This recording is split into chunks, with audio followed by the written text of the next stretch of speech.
సిద్దిపేట పట్టణంలో ఎంతో గొప్పగా చరిత్ర సృష్టించే విధంగా, చరిత్రను తిరగరాసే విధంగా, భావి తరాల తల రాతలు మార్చే విధంగా ఈరోజు ఎర్రటి ఎండ ఉన్నా కూడా అలంపూర్ నుండి ఆమన్గల్లు దాకా, మద్దిమడుగు నుండి చివరికి మరి గద్వాల దాకా ప్రతి చోట నుండి కూడా ఇక్కడికి వచ్చిన మా మాదిగ బంధువులందరికీ కూడా జై మాదిగ. మరి ఈరోజు ఈ సభకు మూల కారకులైన స్థానిక మాజీ శాసనసభ్యులు పెద్దలు డాక్టర్ గువ్వల బాలరాజు గారు, అదేవిధంగా మరి మాదిగల రాజకీయ ఐక్య వేదికనే ఒక చరిత్రాత్మకమైన ఐక్య వేదికను నిర్మించిన మరి సోదరుడు మంగి విజయ్ గారు, కాశన్న గారు, ప్రదీప్ గారు గట్టిగా చప్పట్లు కొట్టుంది. నినాదాలు ఇచ్చే వాళ్ళు లక్షల్లో ఉంటారు, కానీ నినాదాలను అడుగులుగా మార్చి అడుగులనే మరి కవాతుగా మార్చి యుద్ధ రంగంలో కథన కుతూహలంతో విజయం సాధించే వాళ్ళే విజయ్ లాంటి వాళ్ళు. మంగి విజయ్ అలాంటి గొప్ప సైనికుడు. మరి ఈరోజు అలాంటి వేదికను నిర్మించి ఈ నాగర్ కర్నూలు గడ్డ మీద నుంచి ఒక మాదిగ బిడ్డ ఈరోజు పార్లమెంటుకు పోయి పార్లమెంటులో కేవలం మాదిగల ఆకాంక్షలనే కాదు, అన్ని పేద వర్గాల ఆకాంక్షలను, మాలలు, మాదిగలు, ఎరుకలు, బంజారలు, అదే విధంగా చాకలి, మంగలి, కమ్మరి, కుమ్మరి, గౌడ, ముదిరాజు, మున్నూరు కాపు, యాదవ, చెంచు, మరెన్నో కులాలు, ముస్లింలు, తర్వాత అదే విధంగా రెడ్లల్లో, ఎవలమల్లో ఉండే పేదలు, వైశ్యుల్లో ఉండే పేదలు, అందరి పేదల గొంతుకగా ఒక మాదిగ బిడ్డ కావాలని ఈరోజు మీరందరూ కూడా ఇక్కడికి వచ్చినందుకు, ఈ వేదికను నిర్మించినందుకు మంగి విజయ్ గారికి ప్రత్యేకమైన ధన్యవాదాలు తెలుపుతూ, అదేవిధంగా వేదిక మీద నవీన్ కుమార్ రెడ్డి గారికి, అదేవిధంగా కాశన్న గారికి, మరెందరో అక్కలకు, చెల్లెళ్లకు అందరికి కూడా హృదయపూర్వక ధన్యవాదాలు తెలుపుతూ, మరి ముఖ్యంగా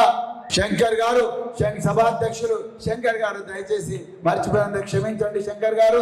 మరి సభాధ్యక్షులు శంకర్ గారు 5 రోజుల నుండి నిద్ర లేకుండా మిమ్మల్ని అందరినీ కూడా ఆర్గనైజ్ చేస్తున్న శంకర్ గారు, మరి గువ్వల బాలరాజు గారికి నీడలాగా ఉంటూ ఆయన నిరంతరం కాపాడుతూ మరి బతికిస్తూ ఈ ప్రాంతంలో ప్రశ్నించే గొంతుకలను సజీవంగా ఉంచుతున్న తమ్ముడు శంకర్ గారికి మరొకసారి హృదయపూర్వక ధన్యవాదాలు తెలుపుతూ, అదేవిధంగా మరి ఈరోజు మనకు తెలియని మన సంస్కృతిని, మనకు తెలియని మన జీవన విధానాన్ని, మనం మరిచిపోయిన మన జీవన విధానాన్ని, మన జీవన విధానంలో ఉండే గొప్పదనాన్ని మరొక్కసారి మనకు పరిచయం చేసిన మన వాగ్గేయ కళాకారుడు ఎవరు?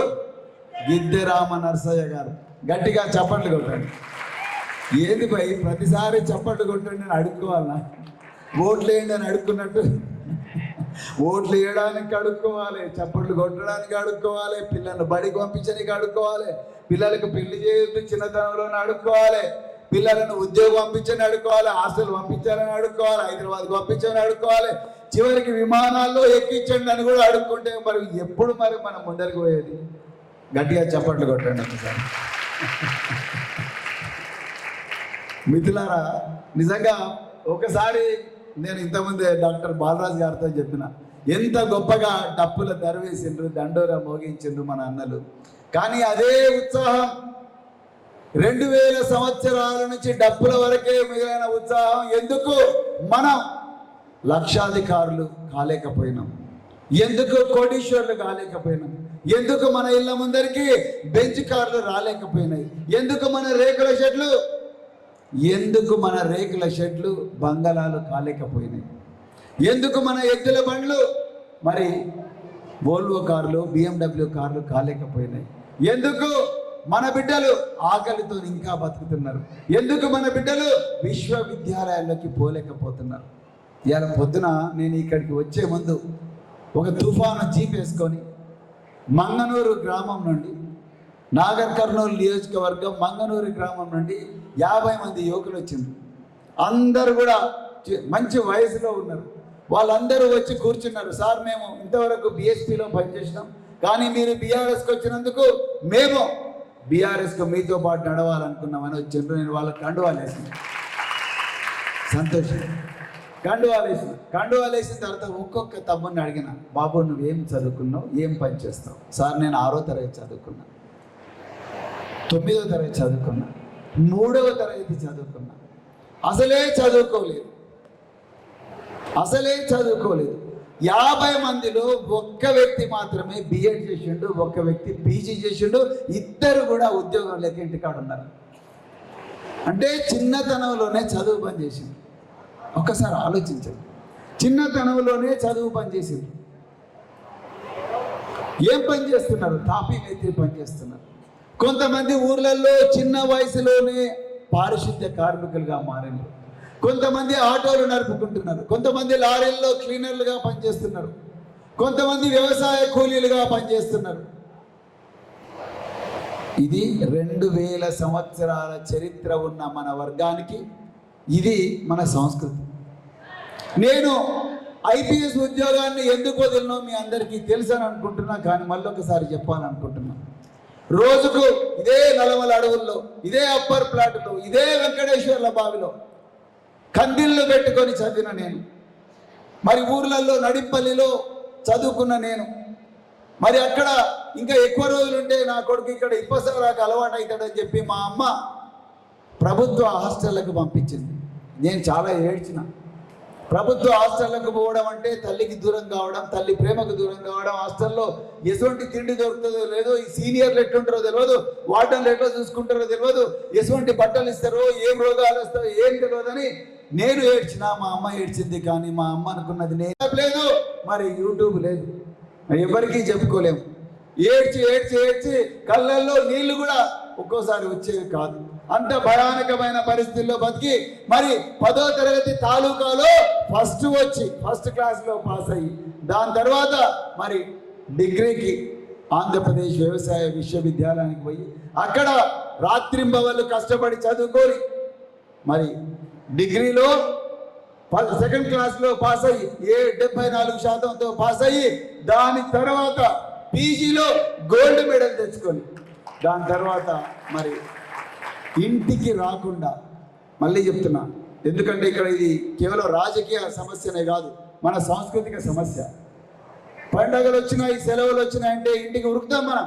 కానీ మాకు అర్థమైంది, ఇంటికి పోతే మళ్ళీ అక్కడ దావత్లు అవుతాయి, మళ్ళీ అక్కడ తాగుడు పార్టీలు అవుతాయి, మళ్ళీ అక్కడ పెళ్లిళ్ళు వస్తాయి, మళ్ళీ అక్కడ పేరెంటాలు వస్తాయి, మళ్ళీ అక్కడ ప్రతి పెళ్లి కూడా మళ్ళీ బండ్లు వేసుకునే పోయే పరిస్థితి వస్తుంది. మళ్ళీ నేను కూలీగానే మారుతానే ఉన్న భయంతో ఇంటికి పోకుండా, హాస్టల్ క్లోజ్ అయితే డైరీ మిల్క్ పౌడర్ తెచ్చుకొని ఆ పౌడర్తోనే ఛాయ కాచుకొని రోజుకు కేవలం 2 పూటలు తిని ఛాయ్ సమోసాలు తిని దాదాపుగా 1 సంవత్సరం బతికి నమ్ముతున్నారు. హాస్టళ్ళు క్లోజ్ అయినా కాబట్టి కోచింగ్ సెంటర్లు దూరం ఉంటాయి. ఏపీ స్టడీ సర్కిల్ ఎంట్రన్స్ రాస్తే ఆంధ్రప్రదేశ్ రాష్ట్రంలో నాకు స్టేట్ ఫస్ట్ ర్యాంక్ వచ్చింది. కానీ హాస్టల్ ఫెసిలిటీ ఏమంటే వార్డెన్ అన్నాడు, బాబు అప్పుడే నిండిపోయినాయి, నువ్వు లేట్గా వచ్చినావు, కార్ల షెడ్ ఉన్నది, ఆ కార్ల షెడ్లో ఉంటావు అంటే, నేను అన్న టాయిలెట్ ఉంటుందా అందులో అంటే, ఉంటుంది బాబు, నువ్వు ఆ కార్ల షెడ్డే తీసుకున్నాడు. ఆ కార్ల షెడ్లో ఉంటూ నాతో పాటు ఇంకొక 2 విద్యార్థులను పెట్టుకొని, ఒక అతను ఎస్సీ మాల సామాజిక వర్గానికి చెందినవాడు, ఇంకొకతను బీసీ, మేము 3 కలిసి రోజుకు 16 గంటలు చదివితే నాకు ఐపీఎస్ వచ్చింది, ఆయనకు ఆల్ ఇండియా 5th ర్యాంక్ వచ్చింది. అక్కడి నుండి మరి సైకిల్, ఇదే అచ్చంపేటలో సైకిల్ దొక్కడానికి మా నాయన జేబుల నుంచి రూపాయి దొంగిలించి 1976 సంవత్సరంలో రూపాయి బిల్ల దొంగిలించి, ఆ రూపాయి బిల్లతోని 1 గంట సేపు సైకిల్ దొక్కి నేర్చుకునే పరిస్థితి ఉన్న నేను కరీంనగర్ జిల్లా ఎస్పీగా పోయినప్పుడు మా ఆర్ఐ వచ్చి అన్నాడు, సార్ 8 కార్లు ఉన్నాయి, ఏ కార్లో పోతావు నువ్వు అన్నాడు. ఒకటి బుల్లెట్ ప్రూఫ్ కారు ఉన్నదాడు, అంటే తుపాకులతో కాల్చిన గుండ్లు దిగడి బుల్లెట్ ప్రూఫ్ కారు ఉన్నదంటే నా కళ్ళల్లో నీళ్ళు వచ్చినాయి. మా తాతలు ఎడ్ల బండి మీద ఊరు నుంచి బస్ స్టేషన్కి మమ్మల్ని తీసుకొని పోయేటోళ్ళు. మా తాతలు ఎట్టి చాకరీ చేస్తూ ఎడ్ల బండ్లు ఉద్దెరకు తీసుకొని ఆ ఎడ్ల బండ్ల నుంచి బస్ స్టాండ్లకు తీసుకుపోయి అక్కడి నుంచి మమ్మల్ని ఎర్ర బస్సు ఎక్కించి పంపించేటోళ్ళు. కానీ ఆ ఎర్ర బస్సులో ఎడ్ల బండ్లలో తిరిగిన ప్రవీణ్ కుమార్ యాల 8 కార్లలో ఏ కారులో తిరగాలని నిర్ణయించుకునే స్థాయికి వచ్చిందంటే అది చదువు, బాబాసాహెబ్ అంబేద్కర్ గారి దార్శనికత, అన్నిటికన్నా ముఖ్యంగా త్యాగం. నేను ఎందుకు చెప్తున్నా మిత్రులారా ఇదంటే, ఈ రోజు కూడా అలాంటి త్యాగాలు చేయాల్సిన అవసరం ఉన్నది. మరి నేను ఐపీఎస్ ఆఫీసర్లు అయిన తర్వాత ఐపీఎస్ ఆఫీసర్ల మరి పని ఏముంటుంది? రోజు మరి పరిపాలన చేయాలి. కరీంనగర్లో పోతే విపరీతంగా నక్సలైట్లు, మాదిగల్లో, మాలల్లో, రకరకాల కులాల్లో నక్సలైట్లుగా మారి వాళ్ళందరూ కూడా తుప్పు పట్టిన తుపాకులు తీసుకొని అందరు కూడా మరి దేశంలో అన్యాయం ఉన్నది, అక్రమం ఉన్నది అని చెప్పేసి వీళ్ళు తుప్పు పట్టిన తుపాకులతో విప్లవం చేస్తుంటే నేను వాళ్లకు అడవుల్లోకి ఒంటరిగా పోయి, రాజ్యం బలమైనది, దయచేసి మీరు బయటికి రండి, మీ కుటుంబాలను కాపాడుకోండి, మీ జీవితాలను కాపాడుకోండి అని అడవుల్లోకి పోయి వాళ్ళందరితో చర్చించి, నా తల మొండెం వేరైనా పర్వాలేదు కానీ మీ జీవితాలు బాగుపడాలని వాళ్ళందరినీ తుపాకులతో సహా బయటికి తీసుకొచ్చిన. ఎందుకంటే మీరు ఇంతకుముందు గిద్దెరామ నరసయ్య గారు పాట పాడింది, ఎంతో గొప్ప చరిత్ర ఉన్న మనం పిట్టల్లాగా రాలిపోతున్నాం. కేవలం అమరవీరుల స్తూపాల్లో మన పేర్లు మాత్రమే వస్తున్నాయి తప్ప మన జీవితాలు మారతలేవు. ఆ రేకుల చెట్లు, వెలివేయబడ్డ ఊర్లు, వెలివేయబడ్డ బస్తీలు, అదే పేదరికం, చాలని జీతాలు, సగం కడుపుతో నిండిన ప్రాణాలు, ఎన్ని రోజులని బాధ అని చెప్పేసి వాళ్ళందరినీ బయటికి తీసుకురావడం జరిగింది. హైదరాబాద్ నగరంలో ఉద్యోగం చేస్తుంటే నేను ఒక ఐఏఎస్ ఆఫీసర్ ఇద్దరం కలిసి రోజు మార్నింగ్ నడుచుకుంటూ పోయేటోళ్ళం. కుందన్బాగ్, బేగంపేట ఐఏఎస్లో ఎక్కడైతే ఆగర్భ శ్రీమంతులు, పోలీసు ఉన్నతాధికారులు, చీఫ్ సెక్రటరీలు, రాష్ట్రాన్ని నడిపే అధికార యంత్రాంగం నివాసం ఉండే బంగళాల మధ్య నుంచి మేమందరం కూడా నడుచుకుంటూ పోతుంటే, ఆ బంగళాల్లో నడుచుకుంటూ పోతుంటే కుందన్బాగ్ పార్క్లో పొద్దున 4 గంటలకు నిద్ర లేచి రాత్రి ఉన్న సద్యానాన్ని టిఫిన్ బాక్స్లో వేసుకొని 2 పారాసిటమాల్ టాబ్లెట్లు వేసుకొని, చల్ల పెట్టుకొని, పెరుగు పెట్టుకొని, పాచిపోయిన పప్పు పెట్టుకొని, భర్త రాత్రి తాగి వచ్చిన కొట్టిన దెబ్బలను కూడా మరిచిపోయి, ఆందోళనతో, ఎక్కడైతే ఫింగర్ ప్రింట్ వేయకపోతే నాకు ఈరోజు జీతం రాదనే భయంతో ఆర్టీసీ బస్సులు దొరకకపోతే 50 రూపాయలు పెట్టి ఆటోలల్లో పార్కుకు వచ్చి చీపురు కట్టలు పట్టుకొని చెత్త ఏస్తున్న చెల్లెలను చూసినాం, వాళ్ళ చేతులు చూసినాం, చేతులకు పట్టిన చీమ చూసినాం. అమ్మా, ఎందుకు మీరు ఇంత ఘోరమైన పరిస్థితుల్లో పనిచేస్తున్నారు? మీరు ఏ సామాజిక వర్గానికి చెందిన వాళ్ళని అడిగితే వాళ్ళన్నారు, అయ్యా మేము మాదిగోళ్ళం నాయన అన్నారు. నాకు ఒక్కసారి ఫ్యూజులు ఎగిరిపోయింది. మీరు చప్పట్లు కొడుతున్నారు, నా గుండె వేలు అన్నది, నీళ్ళు వచ్చినాయి, కన్నీళ్ళు వచ్చినాయి. మీరు చప్పట్లు కొడుతున్నారు కానీ నాకైతే కన్నీళ్ళు వచ్చినాయి.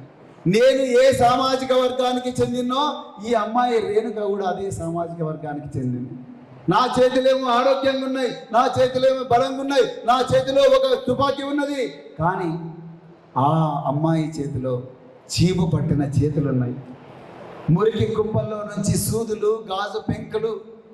ఆ పార్కులో నడిచే వాళ్ళందరూ కూడా ఆరోగ్యంగా ఉండాలని, శుభ్రంగా ఉండాలని, వాళ్ళ మనసులో ఆహ్లాదంగా ఉండాలని, నేను ఏ కులంలో పుట్టిందో ఆ కులంలోకి పెట్టిన ఒక చెల్లెలు నాలాగా చదువుకోకుండా చిన్నతనంలోనే పెళ్ళై తట్టలు పట్టుకొని, పారలు పట్టుకొని, చీపుర్లు పట్టుకొని, ముచ్చెత్త కుప్పల పక్కన అన్నం తినుకుంటూ ఐక్య వేదిక మానవ వ్యతిరేక వేదిక కాదు. వాళ్ళు మన సోదరులు, వాళ్ళని కూడా మనం కలుపుకొని పోవాలి. మాదిగ హక్కుల కోసం పోరాడాలి. అదే విధంగా బీసీలను కూడా కలుపుకొని పోవాలి. అన్ని వర్గాల్లో ఉండే పేదలందరినీ కూడా కలుపుకొని పోయి మన ఒక విశాలమైన వేదిక నిర్మించి మన మాదిగ బిడ్డను తప్పకుండా పార్లమెంట్కి పంపించి ఈ దేశంలో రాజకీయాలను పునర్నిర్మించి చరిత్ర చెప్పులు కుట్టిన చేతులతోనే చరిత్ర తిరగరాయాల్సిన అవసరం ఉన్నది.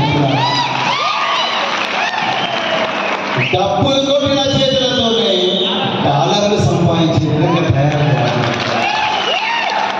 మిత్రులారా, నేను గత సంవత్సరం 22వ సంవత్సరంలో అమెరికాలో టెక్సాస్ రాష్ట్రంలో డల్లాస్ నగరానికి పోయాను. టెక్సాస్ డల్లాస్ ఎయిర్పోర్ట్లో దిగిన వెంటనే స్వామి అని ఒక బిడ్డ వచ్చాడు, మాదిగ బిడ్డ.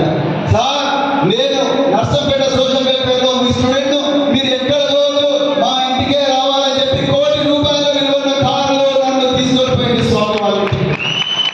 ఇదే బీజేపీ, ఇదే భారతీయ జనతా పార్టీ, ఇదే కమలంగుతున్న భారతీయ జనతా పార్టీ ఎలా రాజ్యాంగాన్ని రద్దు చేస్తున్నాడు. మాకు 400 సీట్లు ఇవ్వండి, నాగర్ కర్నూలులో ఈ భరత్ ప్రసాద్ గెలిపించండి,